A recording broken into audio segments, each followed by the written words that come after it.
안녕하세요. 이것은 1년 전에 스콧님이 올린 것인데요. 제가 동영상 링크를 해드리겠습니다. 한국의 그 권력 핵심 실세가 그 프라이빗 펀드니까 사적인 펀드로 그 중국몽의 중국 자금을 6천억을 그 MOU로 맺었다는 거예요. 그러니까 이것은 간첩 혐의다 이렇게 얘기를 하고 있습니다. 근데 최근 들어서는 홍석현 씨가 뭐 1,000억 자금을 텐센트한테 이렇게 투자받았다. 이것도 역시 마찬가지죠. 문화 공정을 위해서 중국몽의 일종으로 투자를 한 거니까요. 중국에서. 그래서 저는 이런 조사가 이루어지려면 차기 대선에서 선출되는 사람은 좀 강단 있는 사람이어야 된다고 생각합니다. 깡이 좀 있어야 되죠. 근데 현재 보시다시피 자본주의 국가라는 데서도 그렇고 또 사회주의 공산국가 중국에서도 물론 그렇고 극상위 계층만 잘 사는 사회가 돼버렸어요. 그러니까 이것은 이념적인 차이가 없다는 것이죠. 그러니까 맨 밑에 있는 그런 보통 사람들은 굉장히 못 살고 극상위 계층만 잘 살고 있는데 여기서 중국이 자본력이 많으니까 그것을 한국에 집어넣어서 중국화 하려던 것이었죠. 그것이 중국몽입니다. 근데 이 문제를 조사하지 않는다고 하고 그냥 넘기기에는 너무 큰 사건이고 권력 유착이고 그렇지 않겠어요? 그런데 이제 저는 이렇게 집권 정부에 있던 수장을 갖다가 감옥에 집어넣거나 이런 것은 그렇게 바람직하지 못하다고 생각하는 사람입니다. 그런데 현재 국민들은 청백리, 그러니까 굉장히 선비적인 사람을 원하는 거예요. 왜냐하면 너무 사회가 오염돼 있기 때문에. 그렇죠. 돈과 권력 이런 걸로. 그리고 꼼수, 조작 뭐 이런 숱한 문제가 있잖아요. 한국은. 물론 다른 나라에도 있긴 있겠지만 한국은 아주 특히 심합니다. 그래서 무려 34,000명을 조사했어요. 보통은 1,000명 가지고 조사한 지지율 조사를 막 그 매스컴에 내보내고 있어요. 1,000명. 그것도 무선으로 무선 모바일 전화로 한 것을. 그런데 여기서는 34,000명을 조사를 했다는 겁니다. 일단 규모가 크죠. 그런데 최재형 감사원장에 대한 기대가 이렇게 월등히 높았어요. 윤석열 씨보다도 높네요. 훨씬 높네요. 3배 정도입니다. 그러면 현재 한국의 문제가 있다고 볼 때 이것은 한국의 딥스, 한국의 세계화 세력, 글로벌라이징 세력이라는 것이죠. 중국 중심으로 하기 때문에 중국몽을 꿈꾸고 같이 꿈꾸고 있는 거예요. 그런데 희한하게도 보통 그 매국적인 생각을 하는 사람들은 과거에 친일파였던 사람이 친중파가 된 거예요. 이 김무성 씨도 그렇고 홍석현 씨도 그렇고 그렇잖아요. 근데 어쨌든 간에 이 한국의 문제를 왜 이렇게 자기네 극소수가 풀으려고 할까? 그것을 터놓고 얘기도 안 합니다. 국민들과 상의도 안 해요. 이러면서 뭐 불교 집단, 뭐 기독교 집단, 또 뭐 천주교까지 뭐 종교 연합을 하는 것까지는 이해를 하는데 그렇다 그래도 이것은 너무 숨겨서 뭔가를 하고 있다는 거죠. 이게 과연 정상적인 정치 행위일까요?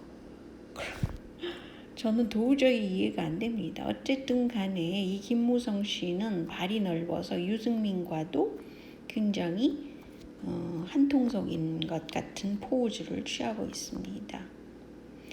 근데 이제 제가 지금 말씀드리는 것은 이렇게 딥스테이트, 한국의 딥스테이트라는 것이죠. 무려 중국몽까지 허락을 하면서 자기 몫을 챙기는 거죠. 그러니까 완전히 좀 매국적인 사람들이 아니겠어요? 이런 사람들을 매국적이라고 그러지 누구를 매국적이라고 그랬어요? 자기 권력, 돈 이런 것을 뭐라 그러나요? 쟁취하면서 국가 개념을 없애는 거죠. 근데 어쨌든 홍석현 그 박근혜 탄핵을 주도한 핵심 인물이 홍석현이니까 이 탄핵 세력이죠. 탄핵 홍석현 씨는 근데 흥미롭게도 최측근에 누가 있냐면 과거 그 총선 때 공천을 담당한 김영호가 친이계고요. 그리고 최측근으로는 김종인 씨가 있다는 거예요. 그러니까 김종인과 홍석현과는 굉장히 절친 관계라는 거예요. 그래서 지금 하고 있는 모든 것을 보면 그렇다는 거죠. 그런데 흥미롭게도 이 유승민 씨는 무슨 실수를 했냐면요. 이명박 박근혜 불구속 재판을 할까 말까 이렇게 얘기를 하는데 불구속 재판하면 안 된다라고 얘기를 했대요. 기가 막히잖아요. 이것도 좀 놀라운 사실이에요. 어떻게 그 한 정부의 수장이 무슨 문제가 일어났다 하더라도 구속을 시켜서 재판을 해야 된다? 이거 좀 너무 지나치다고 생각해요. 그래서 이 유승민 씨는 굉장히 그 사고방식이 상식적이지 못하다. 무슨 뭐에 의해서 지금 좌우되고 있다는 느낌이 있다는 것이죠. 황교안 씨는 그 삼성 엑스파일로 유명한데 그 엑스파일에 걸린 그 삼성계 사람들을 임원들을 모두 그 무혐의 처리 또는 무죄 처리 이렇게 했다는 거잖아요. 그래서 삼성과 굉장히 절친이고 삼성은 그동안 한국의 그 보수당 세력을 국정원과 함께 막 도와주는 자료가 너무 많잖아요. 황교안은 또한 세월호 때문에 이 사람이 문제가 있어요. 왜냐면 세월호 사건이 났는데 해경보로 과실치사가 아니니까 이런 것을 빼야 된다라고 압력 수사를 했는데 압력을 넣었다는 거예요. 그리고 인사 보고까지 했다는 겁니다. 이 사람은 무슨 법조인의 자격 자체가 없는 거죠. 뭐 조사도 하지 마라, 뭐 인사 보고까지 했다는 거예요.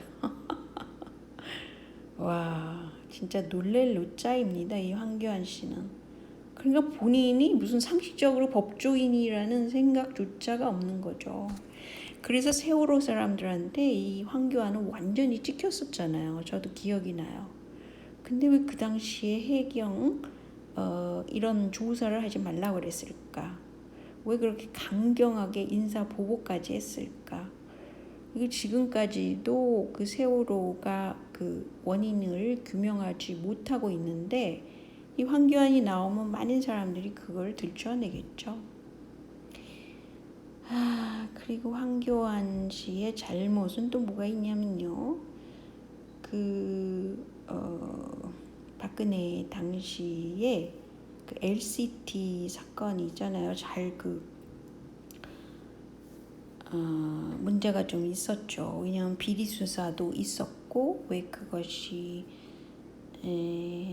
잘 나가지 않았잖아요. 뭐 아파트면 아파트 그게 분양이 돼야 되는데 안 그러니까 외국인한테 7억 원 이상만 투자를 해라. 그러면 영주권 줄게. 이런 것을 결정했다는 거예요. 황교안 이 사람이. 그러니까 장기적인 플랜 없이 그냥 무슨 사건이 있으면 굉장히 생각이 빠릿빠릿하고 단기적인 거에 있는 겁니다. 지금 현재 얼마나 그것이 문제가 되는지 책임져야 돼요. 황교안 씨는. 그리고 또 자위대 입국 발언까지 해가지고 일본에서 너무 신나했다고 그러는 게 2015년도에 있었답니다.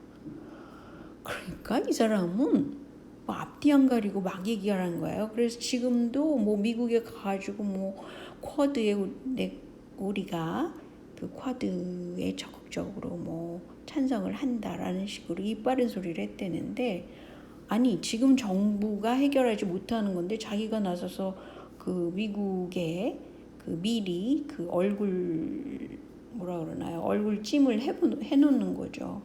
사람이 좀 유치한 것 같아요. 이렇게 단기적인 것만 생각을 하는 거죠. 게다가 자한당 당시에는 신천지의 입김이 굉장히 컸었다고 그럽니다. 장로가 뭐 거기 뭐 안보 무슨 부단장이었고요. 또 노원구, 서울 노원구에 그렇게 신천지 시설이 많았는데, 이 신천지 때문 그게 권영진이라는 대구시장이 바로 이 노원구에서 인기가 있던 사람이라서 이제 대구까지 내려가서 시장을 하는 거죠. 한국은 왜 신천지라는 그 상당히 그 세계화 세력을 따르는 그런 기독교인데, 이게 이단이라는 말이 있는데 한국에서 영향력이 엄청 큰 것 같아요. 그래서 심지어는 그 코땡땡이 중국에서 들어올 때도 이 신천지가 아예 중국에 있었다가 가지고 들어온 거잖아요. 그래서 참 문제가 많다는 거죠. 신천지가. 근데 이 신천지를 또 정치세로 이용한 게 이명박이었어요. 그러니까 완전히 그 글로벌라이징을 찬성하는 세력이 이명박인데, 신천지도 그 단어 자체가 그렇잖아요. 그래서 뭐 신났다는 거죠. 이게 도대체 크리스찬 개신교의 사고 방식인지 이것도 의문이고요. 사이비 재단인데 참 이게 정상적이라고 보여지진 않는데, 어쨌든 제가 총괄해가지고 한국의 딥스 세력이다. 이 딥스 세력은 한국을 중국화하는 거, 공산화하는 거에도 아무 부담이 없어요. 왜냐하면 자기네는 그 탑에 있으니까 잘 살겠지 이렇게 생각하나 봐요. 그리고 홍준표 위원인가요 아직도? 근데 이 홍준표 씨에 대해서 김종인 씨가 너무 극적인 거에 뭐라 그러나요? 너무 치우쳐 있다, 너무 지나치다 이런 말을 했다고 그러는데, 그 이유는 프리덤 코리아라는 것을 막 일으키고 뭐 자한당 대표로 있으면서 이 사람이 좀 지나치긴 하죠. 류석춘 씨와도 굉장히 절친 관계라고 그러니까요. 그래서 뭐 김종인 씨의 고민은 좀 이해가 되더라고요. 왜 그런 말을 했을까? 제가 그것을 궁금해했었는데, 홍준표 씨에 대해서 굉장히 내치는 스타일로 지금 하고 있거든요. 그런데 어쨌든 그런 구조를 하면서 있습니다. 그런데 제가 최재형 감사원장에 대해서는 한국의 그 너무 많이 오염된 거 사회잖아요. 그것을 일단 바로잡아야 되지요. 그런데 여기서 뭐 대통령이 꼭 정당을 끼고 나와야 된다는 법은 없다는 거예요. 무소속이라도 인기가 많으면 대통령이 돼서 원래 행정령이라는 걸 내릴 수 있습니다. 대통령령으로 정치를 할 수가 있어요. 그리고 뭐 그것이 이 입법부, 국회 이런 거에 차차 이제 또 총선이 있으면 그때 바꿔서 할 수도 있고요. 그리고 저는 이분이 무소속이라도 당선이 돼야 된다고 생각하는 이유가 있어요. 첫째, 너무 중국몽에 의한 투자금들을 넙죽넙죽 받은 그 근거가 너무 많고, 그리고 그 때문에 차이나타운을 수없이 내준 것이 아닌가. 그리고 또한 부정선거용으로 지금 중국에 그 우마오 당모 이런 거 있잖아요. 공청단 이런 사람들 합작을 해가지고 한국을 완전히 말아먹을 생각을 하는 것 같아요. 이거 끔찍한 겁니다. 이 때문에 저는 최재형 감사원장이 대권에 나서야 된다고 생각하는 거예요. 그리고 이길 확률도 상당히 높습니다. 정당이 필요하다 그러면 제3의 정당을 만들어서라도 해야 되겠죠. 자, 여기까지만요. 안녕히 계세요.